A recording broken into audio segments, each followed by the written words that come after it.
até voltando para isso que eu falei do marco temporal, né? Para quem não sabe, esse julgamento tem ainda, né, como hipótese de que só teria o direito à demarcação do território aquele povo que estivesse no exato local, a data da Constituição, né? E isso para mim é uma atualização do pecado do nomadismo, né? É nos punir pelo movimento, né? Porque esse movimento acontece tanto por questões de violência, quanto também por questões cosmogônicas dos povos, né? E aí, nesse sentido, algo que é muito difícil nesse campo, porque uma das questões do marco temporal é quem é o verdadeiro dono da Terra. Eu estou lembrando disso, né, por uma extensão desse debate, porque essa pergunta, quem é o verdadeiro dono, a gente não tem como responder, porque a gente não concorda com a premissa de ser dono da Terra. Então, pensar essa questão de quem vai ser o dono, não se trata de substituir quem vai ser o dono, mas de não só desconstruir, mas destruir essa ideia de que é possível ser dono de um rio, de uma floresta, de uma outra pessoa, né? Então, a própria escravização é essa ideia de posse a um nível extremo também, né? Então, na gramática guarani, a gente não tem pronomes possessivos, né?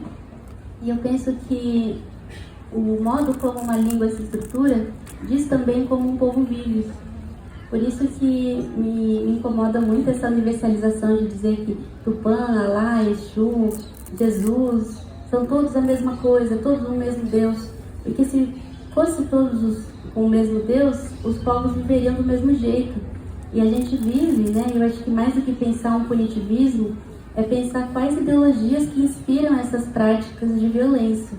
Então, nessa minha pesquisa nas cartas jesuíticas, os missionários dizem nunca ter visto nenhum indígena assassinando ou tendo práticas de violência por motivos de adultério. É evidente, né? Porque se não havia ideia de pecado, não havia a punição correspondente.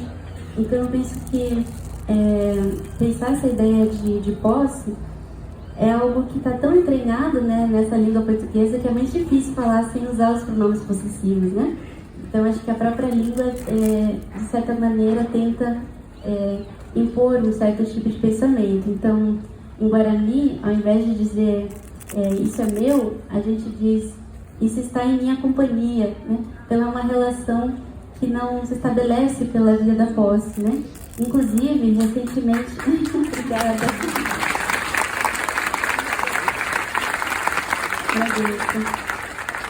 Recentemente eu tive a honra de escrever um capítulo para um livro de apoio e solidariedade à Palestina, e né, queria dizer de novo publicamente, né, do meu posicionamento em relação a isso.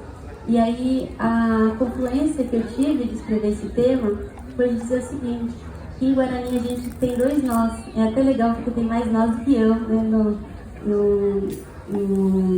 no modo ali. E esse nós, que é pensado nessa perspectiva mais ampla, ele diz o seguinte: isso segue nós mesmo quando eu não estou lá.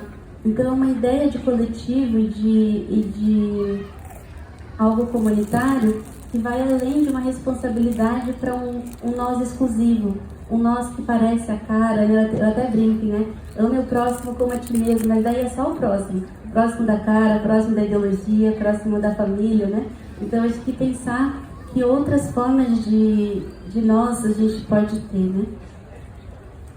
Pensando nisso, Vera, você fala...